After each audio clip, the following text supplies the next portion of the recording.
नमस्कार दोस्तों, online class में आपका स्वागत है। आज दोस्तों मैं सिविक्स पोर्शन का बहुत इम्पोर्टेंट टॉपिक स्थानीय स्वशासन आपको पढ़ाऊंगा। दोस्तों ये ऐसा टॉपिक है जो डीएलएड के साथ साथ अनेक प्रतियोगी परीक्षाओं में भी आपकी हेल्प करेगा। बहुत से क्वेश्चंस यहाँ से बनते हैं। तो दोस्तों आइए स्टार्ट करते हैं। स्थानीय स्वशासन। दोस्तों स्थानीय स्वशासन के और भी अन्य नाम हैं। इसको हम पंचायती राज व्यवस्था भी कहते हैं। इसी को हम सरल शब्दों में लोकतांत्रिक विकेंद्रीकरण भी कह देते हैं। दोस्तों स्थानीय स्वशासन का शाब्दिक अर्थ है स्थान विशेष की शासन व्यवस्था, अर्थात वह शासन व्यवस्था जिसमें निचले स्तर तक लोगों को शासन व्यवस्था में भागीदार बनाना एवं वे स्वयं अपनी समस्याओं को हल कर सकें और अपने स्थान विशेष का शासन सफल ढंग से संचालित कर सकें।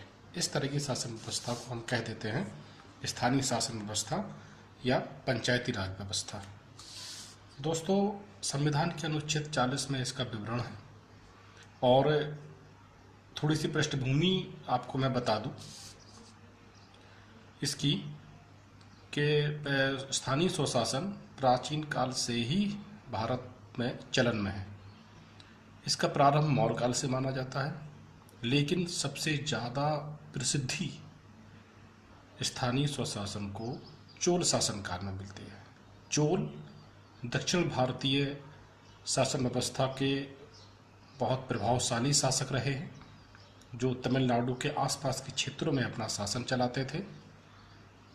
राजेंद्र चोल, राजराज चोल, कुलोत्तुंग प्रथम, परांतक, राजाधिराज एटसेट्रा बहुत से चोल शासक हुए हैं। इन शासकों ने स्थानीय स्वशासन को अपने शासन व्यवस्था का मुख्य आधार बनाया और उन्हें बहुत सी शक्तियां प्रदान की। ब्रिटिश काल में लॉर्ड रिपन ने इस ओर ध्यान दिया। उन्होंने 1882 में एक विशेष प्रस्ताव पारित किया जो पंचायती राज संस्थाओं से संबंधित था।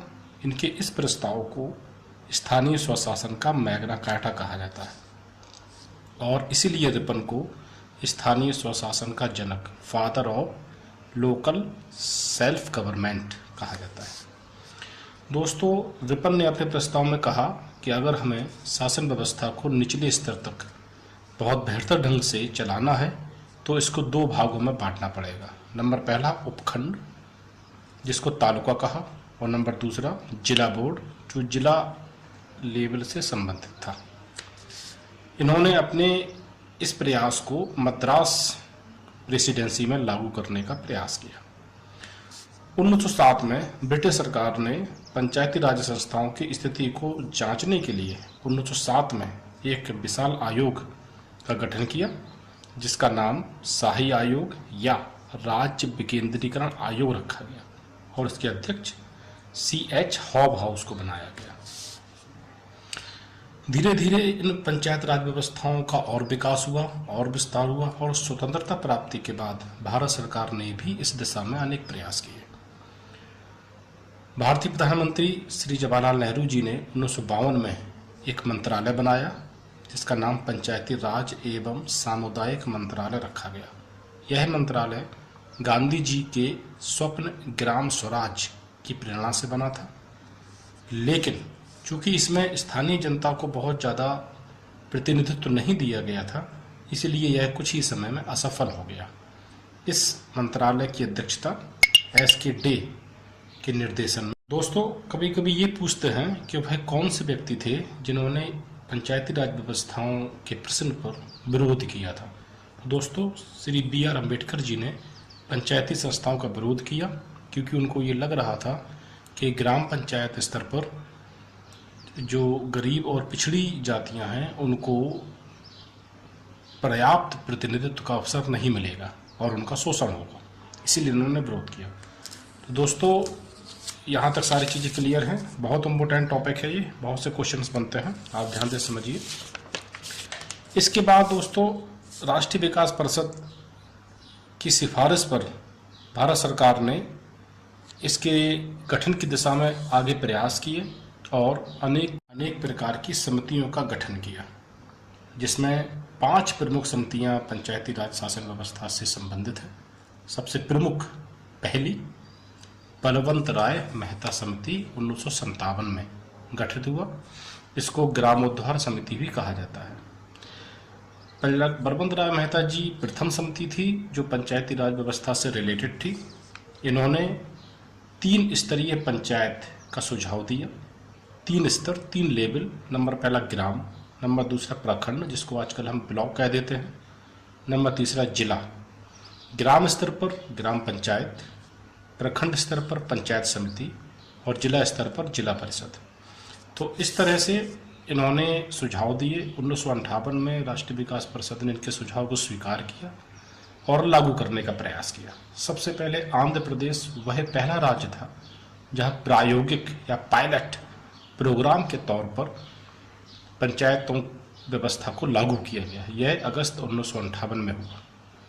इसके बाद विधिवत शुरुआत 2 अक्टूबर 1959 में पंडित नेहरू जी के द्वारा राजस्थान के नागौर जनपद में हुई और राजस्थान इस तरह से वह प्रथम राज्य बना जहां पंचायती राज की स्थापना हुई। दूसरा आंध्र प्रदेश राज्य बना 1959 में ही। तीसरा असम, तमिलनाडु, कर्नाटक 1960 में। तीनों प्रमुख राज्यों में पंचायती राज व्यवस्था लागू हुई।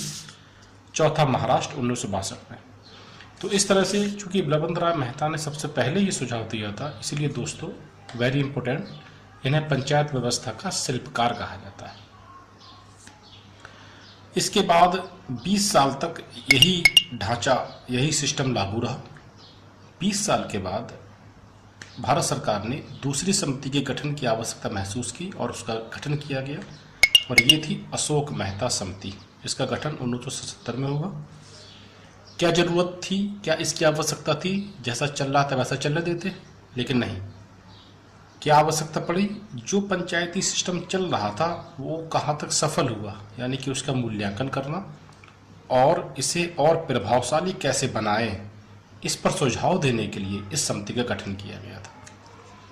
इन्होंने अपने सुझावों में 3 स्तर के स्थान पर 2 स्तर का सुझाव दिया। वेरी इंपॉर्टेंट दोस्तों, 2 स्तर का सुझाव दिया। कौन कौन से वो 2 स्तर थे? पहला जिला स्तर जहां पर जिला परिषद बने। दूसरा मंडल पंचायत का गठन हो। मंडल पंचायत में 10 से लेकर 15 गांव सम्मिलित हों। देखिए दोस्तों, ध्यान देने वाली बात है कि इन्होंने ग्राम स्तर पर गठित ग्राम पंचायत को अपने सुझावों में सम्मिलित नहीं किया और जिला परिषद को और अधिक शक्तिशाली बनाने का सुझाव दिया। लेकिन इनके सुझाव माने नहीं गए क्योंकि ये अप्रमाणित थे और वास्तविक स्थिति से दूर थे। इसी वजह से इसको कुछ ही समय बाद रिजेक्टेड कर दिया गया। तो इस तरह से दोस्तों 2 समितियों के बारे में आपने पढ़ा। इसके बाद 3 समितियां और हैं, मैं वो आपको नेक्स्ट क्लास में बता दूंगा। इसको आप अपनी अपनी नोटबुक में नोट कर लेंगे और इसको समय समय पर इसका रिवाइज भी करें। तो तब तक के लिए दोस्तों थैंक यू।